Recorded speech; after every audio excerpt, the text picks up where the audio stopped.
Hello everybody, it's Reggie here again. It's 25th of May. It's quite warm up here in the loft.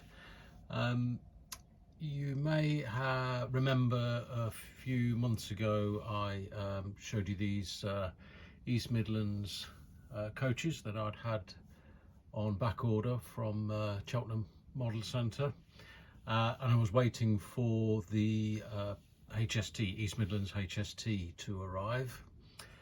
So finally that has come in. So if we take this down, here we are with the newly tooled Hornby HST in the East Midlands livery.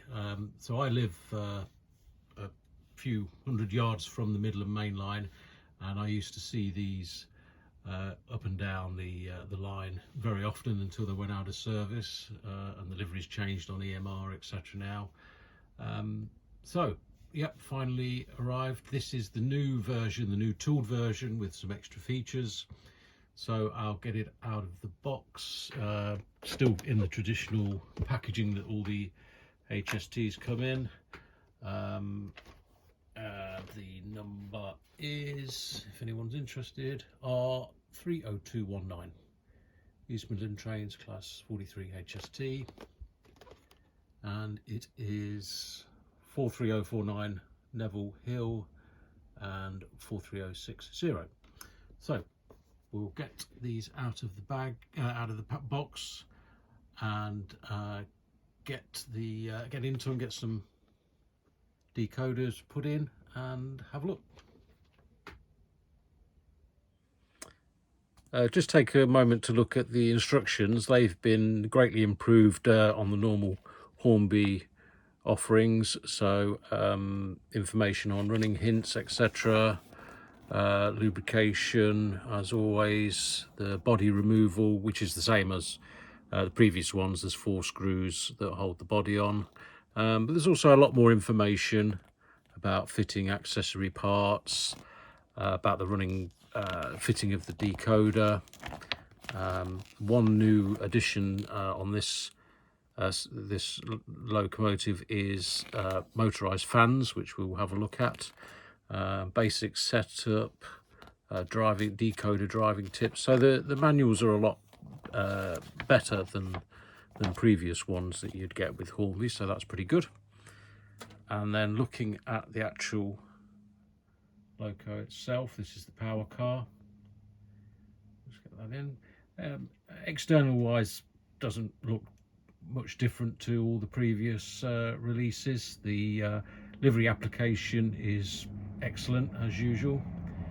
You probably just hear a train go by now. I'm glad to see Hornby have done away with the door that opens. I never really saw the point of that, because you couldn't keep it open. It was sprung loaded, so didn't really see what use that was. And if I just tilt it here, you can see these are the motorized fans, and it's not the powered by the rubber band that they did many years ago. That wasn't much cop, apparently. I never had one personally, but these are actually independently working fans, and you can alter the speed as well according to the manual, so we'll have a look at that.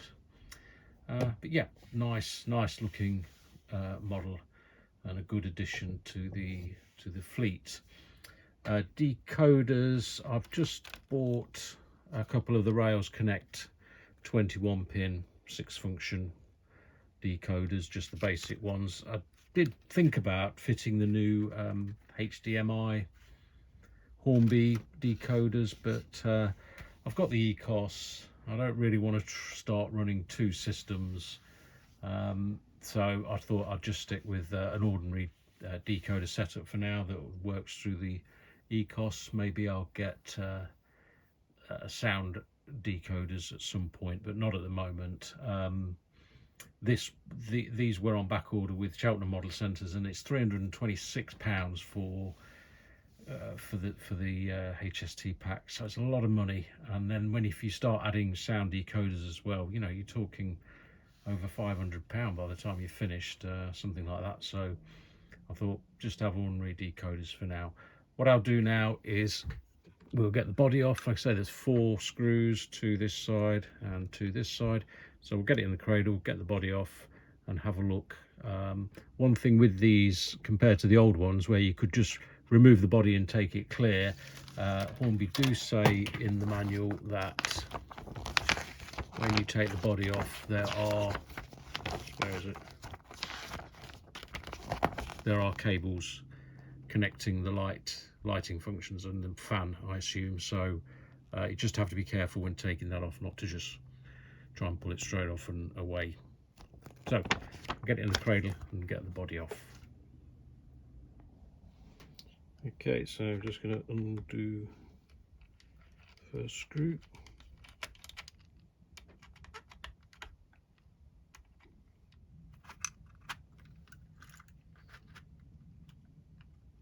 Make sure these are lifted up at the back and pull it slightly forward, and it should, he says, come away. There we go. Very careful when pulling those out.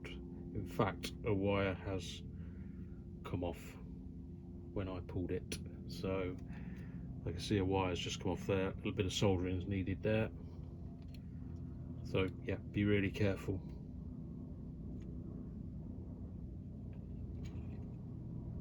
One of the lighting wires has come adrift, so I'll have to solder that on, which I'll do, and then we should be able to get the decoder in. I've soldered that wire on, which was very fiddly, and a bit nerve-wracking, but I've managed to do it. I've fitted the Rails 21-pin decoder. At the moment it's still set to address number 3, but before I put the body on I wanted to check that it was running, which it is on the rolling road. You can probably hear that. And I wanted to check that the lighting functions were working. The front headlights are on. Check the cab light is on, that's working as well. You might just be able to see it going on and off. Want to see if the fans work as well. Don't know quite how they work.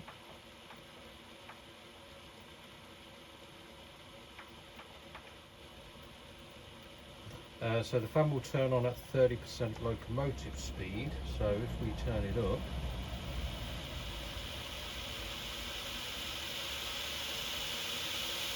well, that's more than 30%.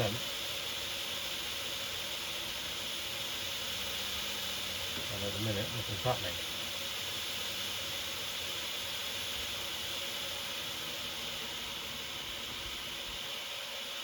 So, let's have a little look at that and see what's going on.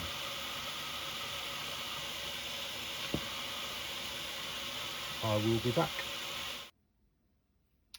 Well, I cannot get the fans to operate with the DCC decoder. I mean, they should just come on automatically.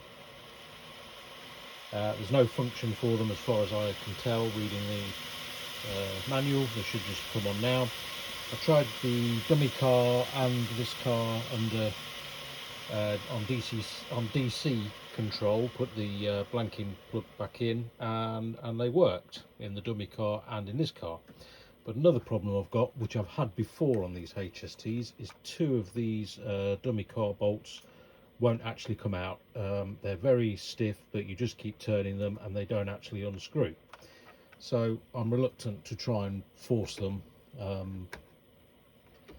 So I cannot fit a decoder to the dummy car at the moment because 2 of the screws won't come out, and so I don't know whether the fans work on a decoder with the dummy car because I can't try it, but on this they certainly don't work, as you can see, but they do work when connected to DCC with a DC with a blanking pin.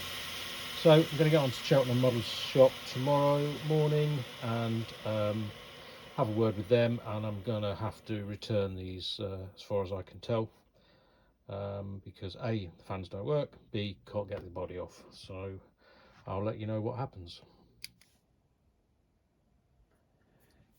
It's about a week or so later, and I returned this model to the Cheltenham Model Centre, and they were very good. They checked it out, they put a decoder in it, and they said it worked. And they also sorted out the dummy car. Apparently the nuts that the screws go into in the body were loose, and that's why it was just turning and wouldn't come out. Okay, probably could have sorted it myself, but when you've spent 320 odd pounds on a model, you know, you think it's going to be right. So I also posted a topic on the RM web, and somebody suggested that it was probably the decoders that were the problem. These are the Rails 6 function decoders, which you would expect. These are made by DCC Concepts. I just assumed they would be suitable, but maybe that is the problem. It doesn't mention in the Hornby manual that you need any specific type of decoder. So what I'm going to do now, I have got another decoder out of another loco that I will try. So I'll try that first and see if that solves the problem, and if it does, then I'll have to buy a couple of more decoders. So I'll take the body off, put a decoder in. Oh, I've tried it again on DC operation, and yep, fans work fine. So I'll take the body off, put this decoder in, and see if that makes a difference, and if it proves that it is these Rails decoders that are not compatible with. I'm not saying there's anything wrong with them, but they're not compatible with getting the fans working on the loco. So I'll be back in a minute. Okay, I've installed a decoder out of another locomotive. I'm not sure what make it is, if I'm honest, but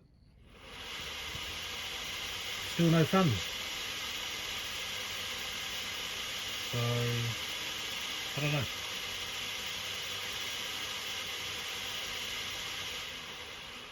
I might try it in the dummy car, see if that does anything. So okay, it's a few days later, and I've been having a real struggle with getting these fans to work, which, you know, may not be that important really, but if there's a feature there, then you like to try and get it working. I posted on RM web and had lots of help on there, suggesting changing various CVs on the Rails decoders. That didn't work, unfortunately. Also tried a lens decoder, same again, that didn't work. I emailed Hornby technical department, and they said, well, you know, it should work. Not really very helpful. So eventually I looked into decoders a little bit more, and I decided to buy the ESU 21 pin Block Pilot 5 basic. Got this from Coastal DCC. I think it's about £26, so it's pretty reasonable. And as I use an ESU command station, I thought, well, let's get that. And I just bought one, see if it works. And if not, you know, I don't know what I could do then. I'll just have to maybe give up or try and find some more help. Anyway, so we got it, and we have success. Straight away, out the box, put the decoder in. It's Railcom, so it recognised it automatically. I assigned it a number and function 5. Straight away, on off with the fans. So I don't know why the Rails one doesn't work. I don't know why the lens one doesn't work. Maybe you can change some CV settings, but nothing I did, and anything that anyone suggested on RM web worked. And thanks very much to all the guys who did reply and try and help me on that. It's very much appreciated. But you know, maybe I was doing something wrong, I don't know. But I'm not a DCC expert or decoder remapping expert, but I think I know enough to know that I wasn't doing anything glaringly obviously wrong. But this was just plug it in, and it was straight away just working, as you can see. And you can adjust the speed. There's a little speed pot here, so you can turn it down or up. So I've got it about midway. So that's good. I'm pleased about that. It works. I shall now order another one of these decoders from Coastal DCC to put in the dummy car, and you know, we'll have a proper setup locomotive. So very pleased about that. I'll put this one together. I'll get another one on order, and we'll get this loco and the train running. Another little feature I thought I'd just show you on this new Hornby tooled 43 is the lighting functions. So they now have separately illuminated cab lights, so you can switch that on, not that one, on and off. Don't know if you can see it in there.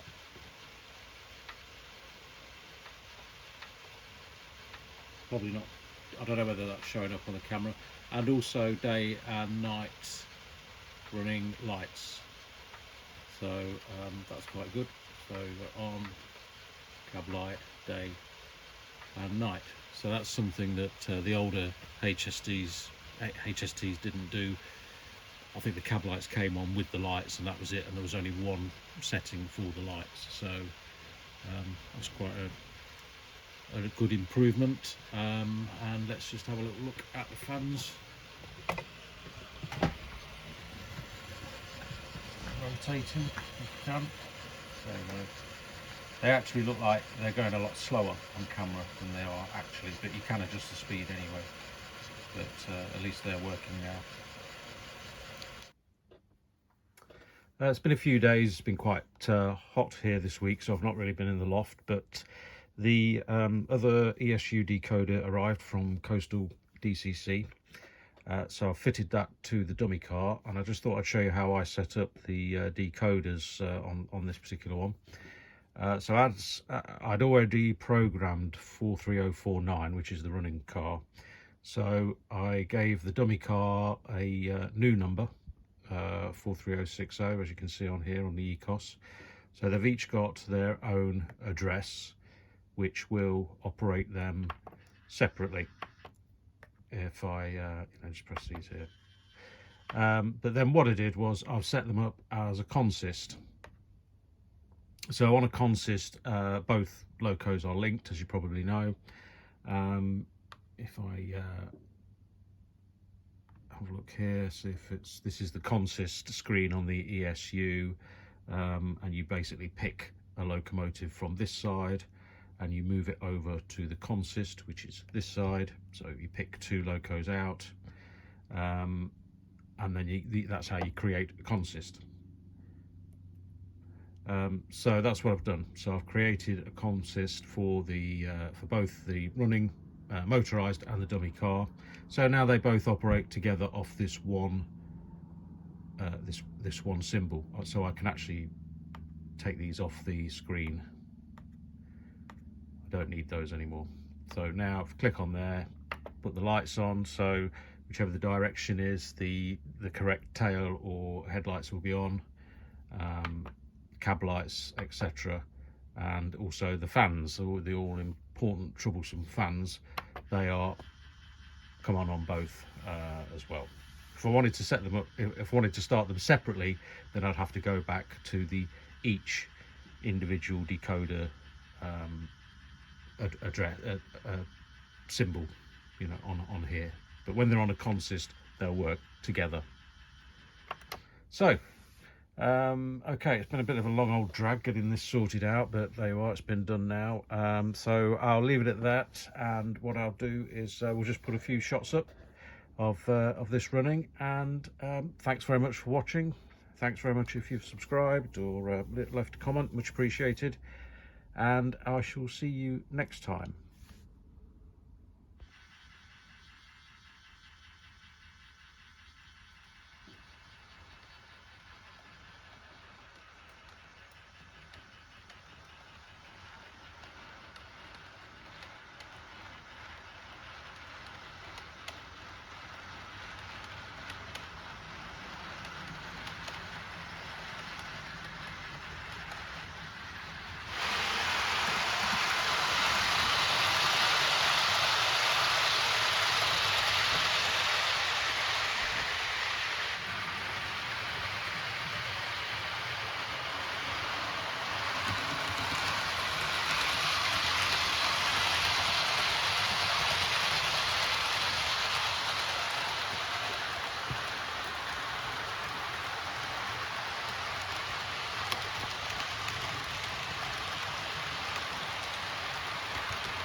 Just another thing I forgot to mention, on the coaches, I've fitted some of them with the coach lighting, that I got from Layouts for You.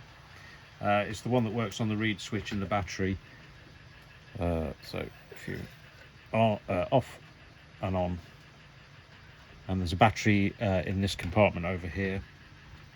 I didn't have enough for all coaches, so I've got to buy some more. But these coach bodies are so easy to get off, and as long as you remember to turn the batteries off, they will last for a while. But I sometimes forget and leave them on, and that's the end of them. And anyway, so that was just another thing I'd been adding. I would like to get some passengers. I do like the Bachmann ones, but they're so expensive. I think they're about £11–12 now. I know you can get the ones from China, and Richard at Everard Junction did an extremely good job of painting his up, and they look really good. Whether I've got the patience for that, I don't know. But anyway, I'll see. That's something for the future. But yeah, the coach lighting, I think, does enhance the look of the train. So that's that. Okay, thank you.